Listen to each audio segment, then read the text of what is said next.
en Pompeya y Herculano a mediados del siglo XVIII,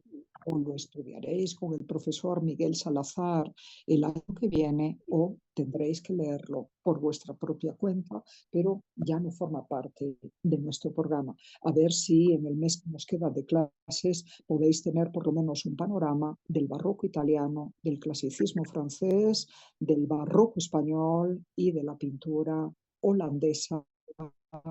y flamenca del siglo XVII. Sé que es por eso me paré tanto en las características de la arquitectura renacentista en meses pasados. Ahora ya simplemente os voy a decir las cosas como son y vosotros tendréis que recordar las características propias de cada orden.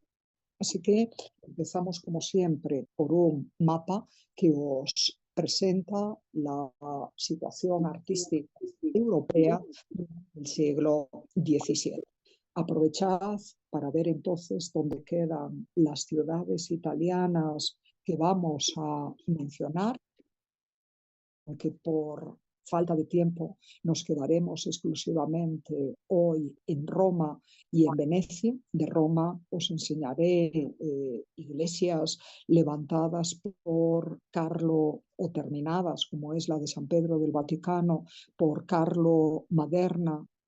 y también obviamente por Bernini y su gran rival Francesco Borromini, y en el caso de Venecia os enseñaré una imagen de Santa María de la Salute, que posiblemente sea la iglesia más impresionante levantada en Venecia en la mitad del siglo XVII. Luego, eso sí, hablaremos de la escultura barroca, nos concentraremos en Bernini y de nuevo tendremos que fijarnos dónde está Roma, aunque recuerdo que su familia, su padre era de origen napolitano. Veis dónde queda Nápoles al sur de Italia. Y después de haber hablado de esa pintura, perdón, de esa escultura de Bernini, pasaremos a estudiar la pintura italiana del Seicento, que es como ellos llaman a la pintura del siglo XVII, que tiene dos orientaciones. Una muy clasicista, marcada por el trabajo de los hermanos Carracci, que eran oriundos de Bolonia. Bolonia es una ciudad que queda próxima a Florencia, pero que desarrollaron también su actividad artística en la ciudad de Roma. Y recordad, hay alguien que tiene el micrófono abierto y le estoy oyendo. Entre los representantes del naturalismo barroco está Caravaggio, que había nacido en una ciudad de la Lombardía italiana próximo a Milán, que aquí no viene marcado, pero que bueno, queda cerca de Turín, que también es otra ciudad de la Lombardía italiana. Eso entonces en lo que se refiere al mundo de Italia. Cuando hayamos acabado de ver lo italiano, por contraste, haremos un repaso a la situación del arte en Francia bajo el gobierno de Luis XIV, que ocupó toda la segunda mitad del siglo XVII. Acordaros entonces del Palacio del Louvre en París o de la nueva construcción del rey, el fabuloso Palacio de Versalles, que queda como a unos 60 kilómetros de esta ciudad, en la capital francesa. Recordad que en ese tiempo también se construyó el Palacio de Blois en las orillas del río Loira, y la Catedral de Rouen, que es de origen gótico, también tuvo elementos barrocos interesantes, y de ahí son algunos pintores que estudiaremos en su momento. Para el caso de los Países Bajos y de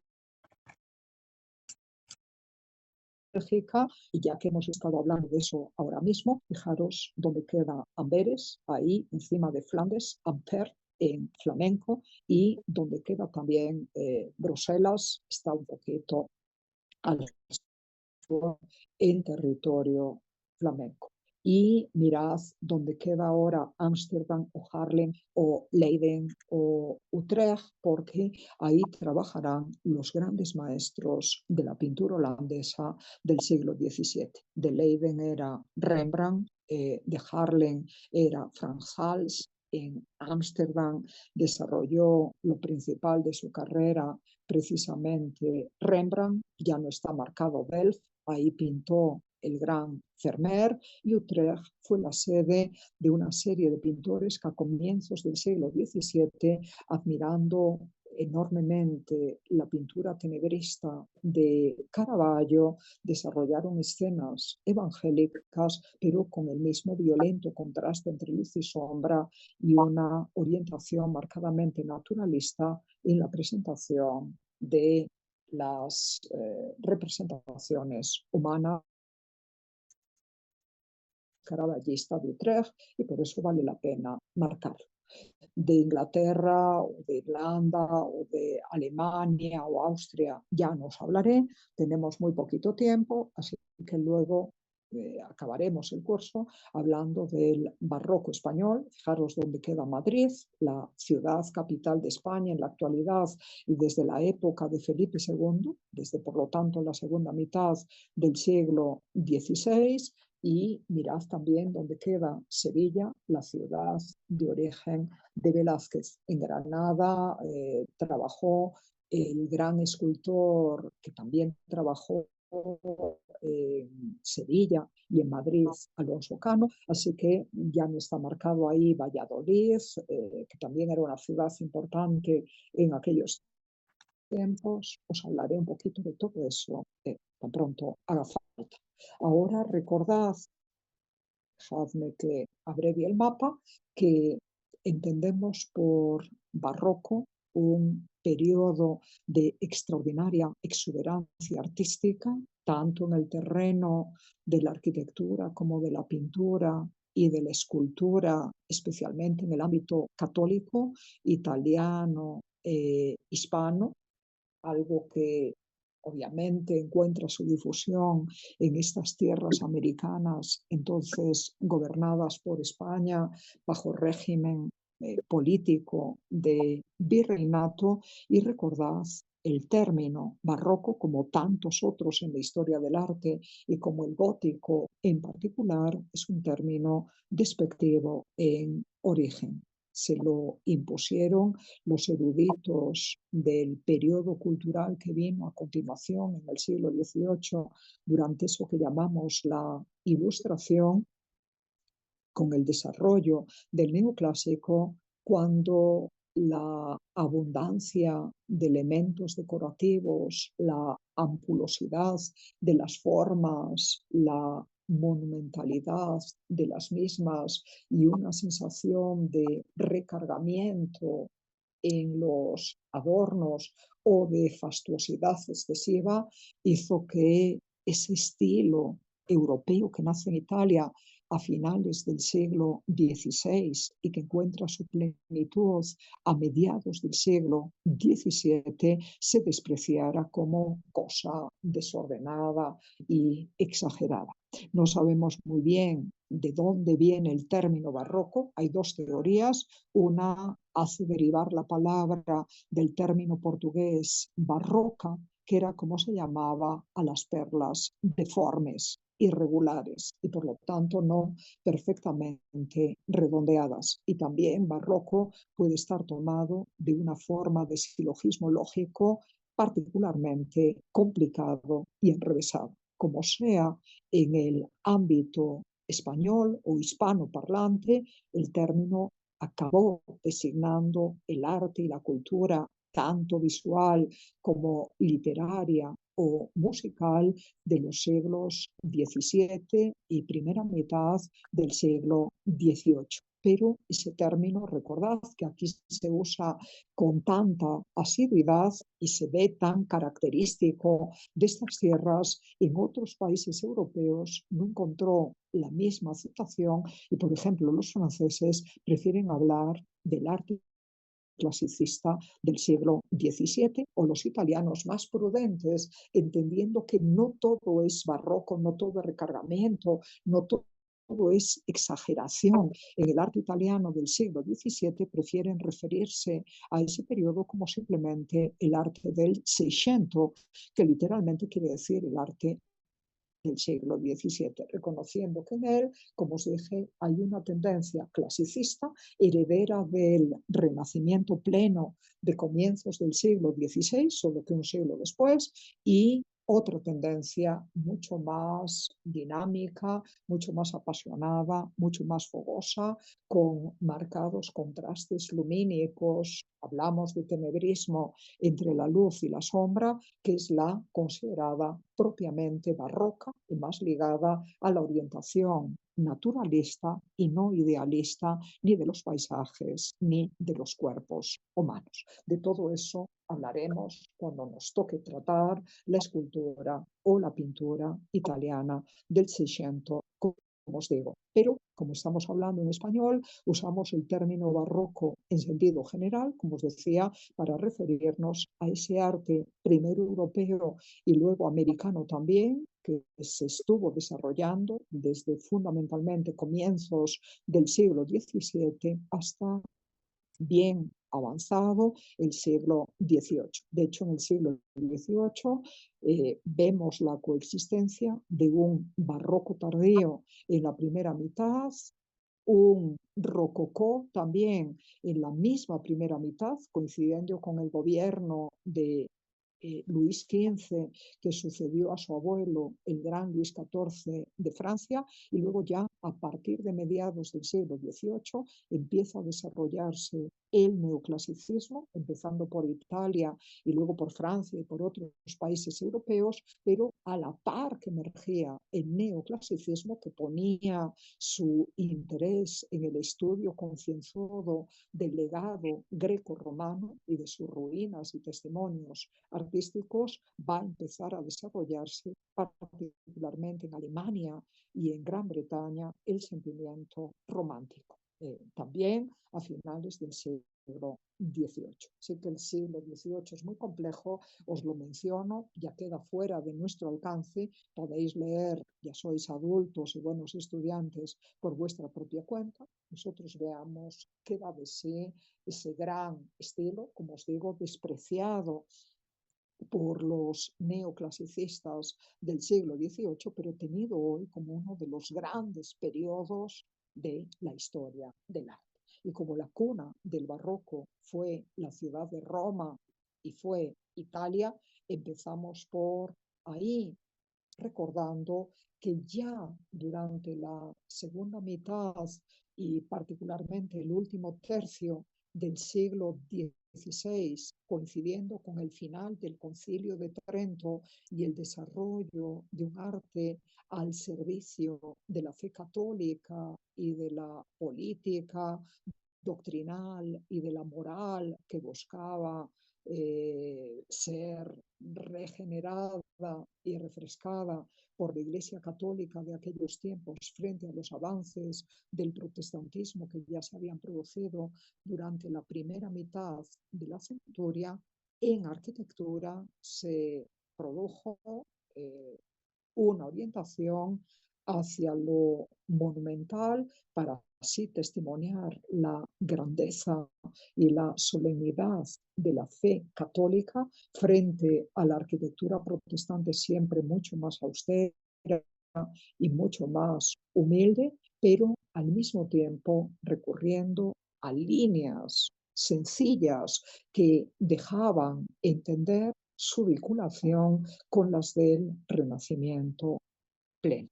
A esa arquitectura tridentina o contrarreformista pertenece precisamente la Iglesia del Jesús, es decir, de la Compañía de Jesús, de la Orden de los Jesuitas en Roma. Tenéis que saber que esa Orden de los Jesuitas, que esa Compañía de Jesús que existe en la actualidad y que en América tuvo tanta importancia, fue fundada por el español Ignacio de Loyola, precisamente en Roma, hacia el 1635, si la memoria no me falla, coincidiendo con el periodo del inicio del Concilio de Trento, allá por el 1545 más o menos, tuvo sanción del Vaticano y desde entonces fue la orden religiosa posiblemente más influyente de todo el mundo católico y coincidiendo con eso, poco después de la instauración de la orden, a los jesuitas, primero al propio San Ignacio y luego a San Francisco Javier, que fue general de la orden después de él, y San Francisco de Borja también, se les ocurrió levantar una gran iglesia para la compañía allá en Roma. Empezaron queriendo que el diseño lo hiciera el propio Miguel Ángel, que estaba ocupado en aquellos tiempos en el proyecto de la cúpula de San Pedro del Vaticano. Lamentablemente, como Miguel Ángel falleció en el 1564, ya no se pudo hacer cargo del diseño, razón por la cual la compañía se lo encargó a Jacopo da Vignola, que era admirador suyo, que además de arquitecto en ejercicio era un teórico de la arquitectura. Él, como Palladio antes, escribió las reglas de los 5 órdenes de la arquitectura civil. Menciono esto para que veáis que era una persona muy conocedora de las características de los órdenes clásicos, pero Jacopo da Vignola parte de la arquitectura de Alberti, recordad el gran tratadista del 400 italiano, y en concreto de lo que Alberti había hecho al final de su vida para San Andrés de Mantua, una iglesia de estructura rectangular, con una sola nave, acordaros, terminada en un gran ábside semicircular y con un ancho transepto marcado en altura, pero no tanto en planta. En planta se ciñe a la forma rectangular de la iglesia y una gran cúpula en el crucero. A partir de ese diseño que Alberti había ideado para San Andrés de Mantua, Giacomo da Vignola, Jacopo, Jacopo, que es Santiago en italiano, desarrolla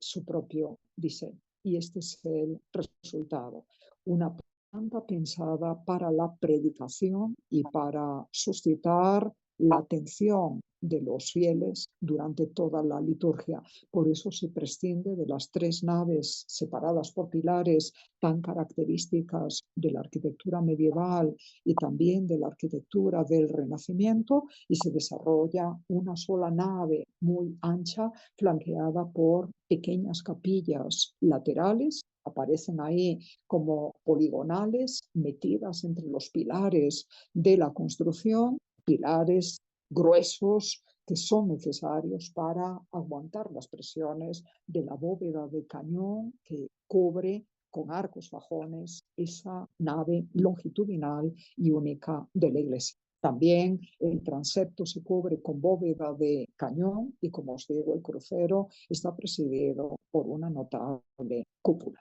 Al no tener pilares, todos los fieles se tienen que poner en la nave central mirando primero al altar y luego a la predicación del sacerdote en el púlpito que queda adelantado y cerca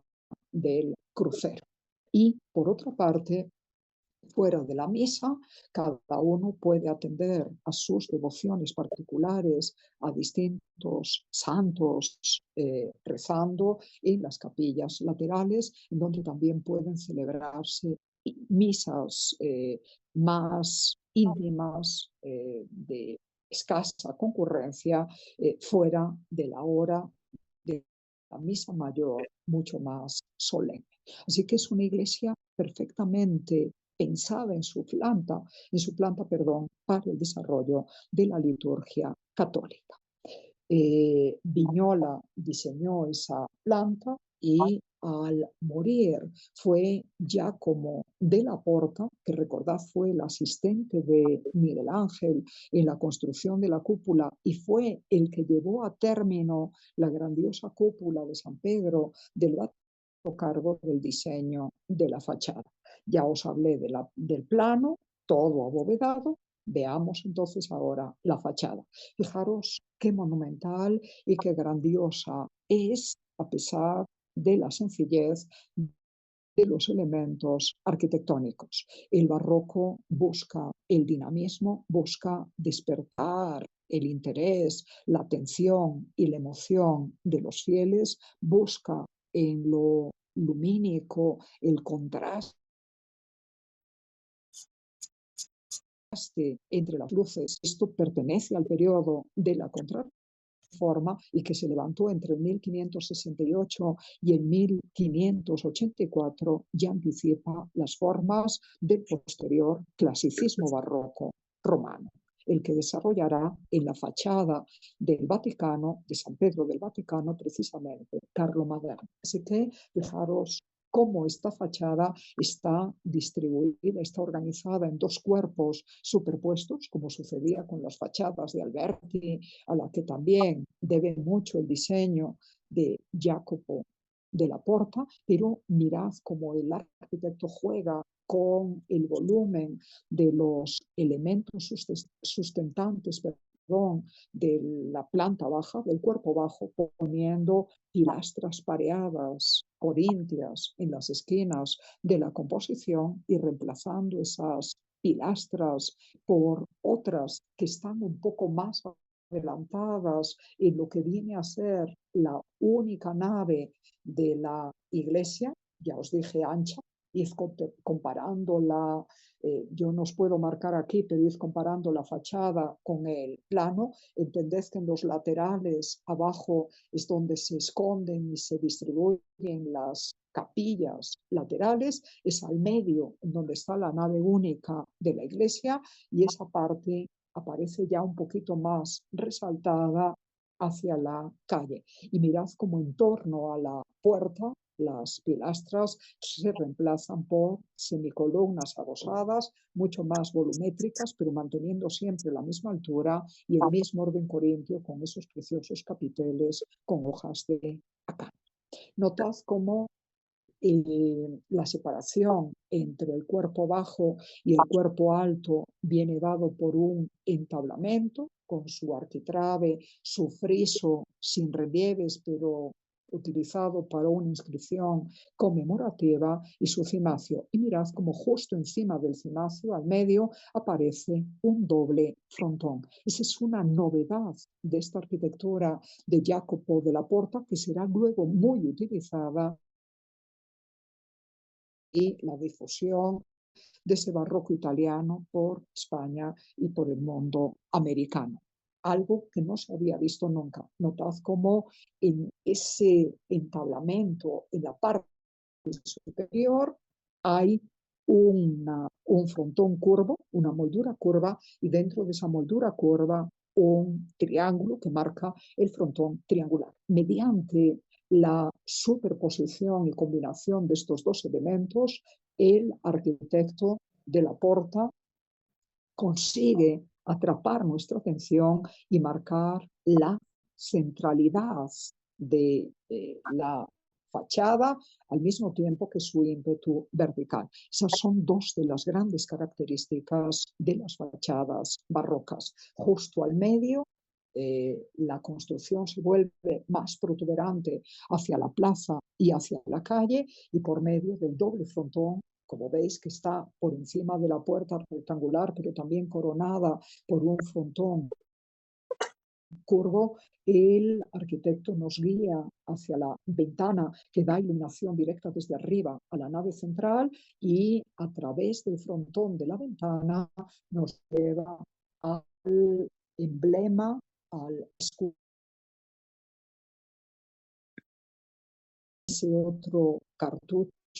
con el escudo de la orden justo sobre la puerta principal de la iglesia. Recordad entonces, centralidad y verticalidad son los elementos, son los ejes que marcan la organización de las fachadas, de los grandes palacios italianos y también de las grandes iglesias del momento. En el cuerpo superior se mantiene el orden corintio, otra vez con pilastras flanqueando los laterales y también la ventana, pero mirad cómo el frontón de la ventana, que es una ventana curva, está aguantado por columnitas corintias muy bien proporcionadas, y notad cómo la idea de Alberti de disimular los tejados de los laterales por medio de unos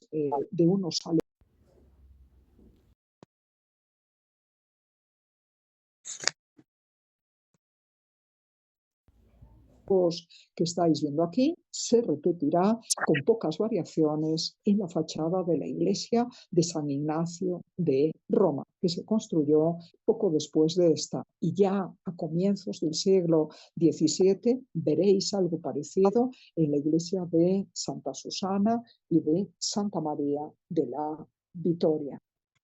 que ya no os voy a presentar, pero que, como os digo, obedecen al mismo esquema. Así que pasemos de ella. Eh, Perdón, aquí tenéis, no recordaba que lo tenía en el PowerPoint, para contrastar con lo anterior, la fachada de otra iglesia de San Andrés del Valle de Roma, diseñada por Jacopo della Porta, el mismo arquitecto anterior, y por Carlo Maderno, que por cierto fue el autor de la terminación de la iglesia de San Pedro del Vaticano, que veremos enseguida. Fijaros, son diseños muy clásicos, y por eso, aunque esta construcción es ya de hacia el 1600, hablamos de un clasicismo barroco dentro de estos inicios del barroco italiano, porque, como veis, las formas son bastante mesuradas, el uso de los elementos arquitectónicos sigue todas las pautas clásicas, aunque siempre hay ese gusto por resaltar la parte central con elementos de columnas que sobresalen hacia la calle. Es lo que estáis viendo aquí. Y como os digo, es similar a la fachada de Santa Susana, que queda en otra parte de Roma.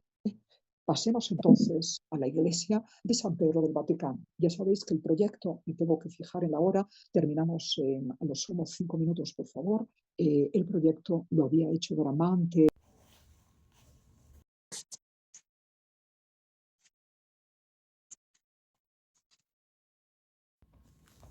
Levantar las paredes de los brazos del transepto y toda la cabecera, y también conseguir arrancar el tambor de la cúpula. A la muerte de Miguel Ángel fue, como os decía, su asistente Jacopo della Porta el que se hizo cargo de finalizar la cúpula, que veis ahí dibujada tanto por dentro como por fuera, pero a finales del siglo XVI y sobre todo a comienzos del siglo XVII fue otro arquitecto más, Carlo Maderna, quien se encargó de ampliar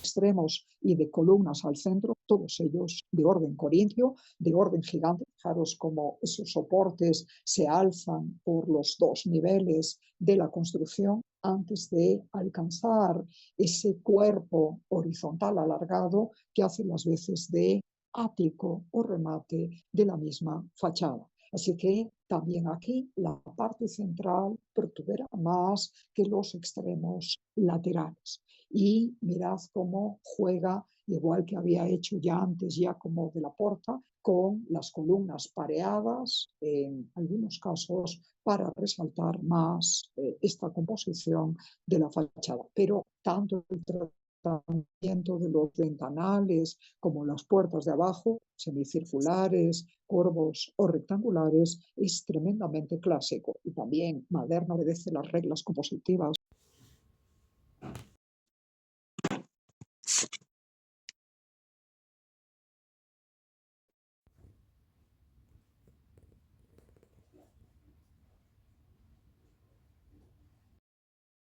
del momento en que se termina todo esto, por encima del friso la cornisa, mirad cómo aquí también se marca el centro de toda la fachada poniendo un frontón sencillamente triangular. Aquí no hay la superposición de elementos que había usado Jacopo della Porta en un alarde casi manierista, podríamos decir, dentro de esa arquitectura tridentina o contrarreformista que ejemplifica la iglesia del Jesús de Roma. Por encima de todo eso vemos el ático con sus ventanas rectangulares o cuadradas, siguiendo las directrices de lo que, insisto, Miguel Ángel había diseñado para los muros, y por encima de todo ello, como ya había sucedido previamente, acordaros, en la arquitectura renacentista veneciana, en la obra de Jacopo Sansovino, en la Biblioteca Pública de Venecia, alineados con las distintas columnas o pilastras, vemos pedestales que sostienen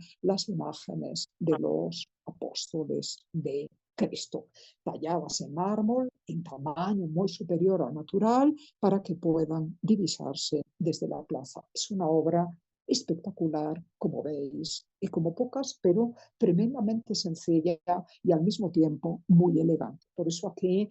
hablamos otra vez de clasicismo barroco. Voy a tener que cerrar ya. Aquí veis otra vista de la misma fachada, como veis, muy sencilla. Tiempo después, a mediados del siglo XVII, bajo el pontificado del Papa Inocencio X, se le pidió a Bernini, en aquel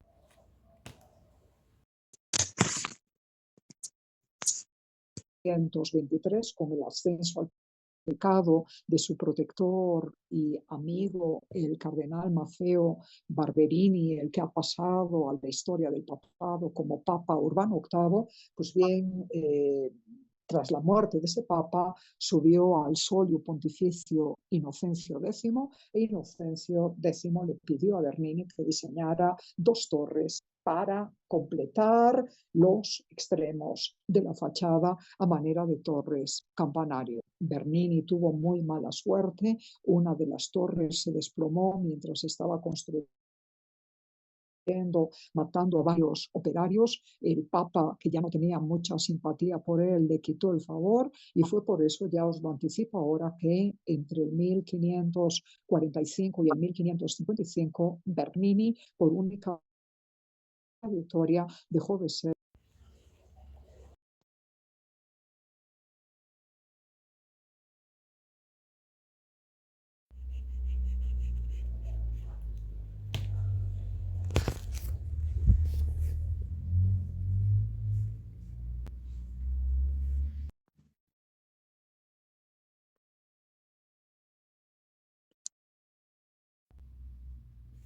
Iglesia abrazando a toda la cristiandad católica. Acordaros que católica quiere decir universal, frente al protestantismo de los países del norte de Europa. Para hacer esta plaza hubo que demoler pequeñas casas que estaban cerca de la iglesia de San Pedro del Vaticano, cuya planta, ahora terminada por Maderna, veis ahí. Hubo, entre otras cosas, que tirar la propia casa de Rafael, que era uno de los palacios cercanos al Vaticano, y fijaros, para atrapar la atención de todos los fieles, Bernini empezó diseñando una plaza trapezoidal más ancha en el lado de la fachada, que se va estrechando, en donde empieza la gran columnata de 4 columnas.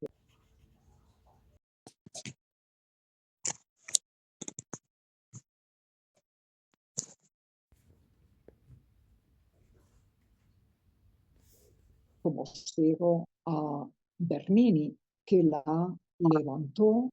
allá por el 1600, a partir del 55, y estuvo trabajando en ella hasta casi su propia muerte. ¿De acuerdo? Así que esta es la plaza del Vaticano. Aquí la veis una vez más, caben miles y miles de peregrinos en ella y buscaban la sorpresa de los fieles. No existía en aquel entonces la gran avenida que conecta el Vaticano con Castel Sant'Angelo que veis ahí al fondo, todo eran callecitas, así que uno entraba por esas callecitas, llegaba a la plaza y se veía anonadado y asombrado ante el grandioso espectáculo que aquí os muestro. Aquí entonces vamos a dejar la clase por hoy, porque como os digo, tengo que marcar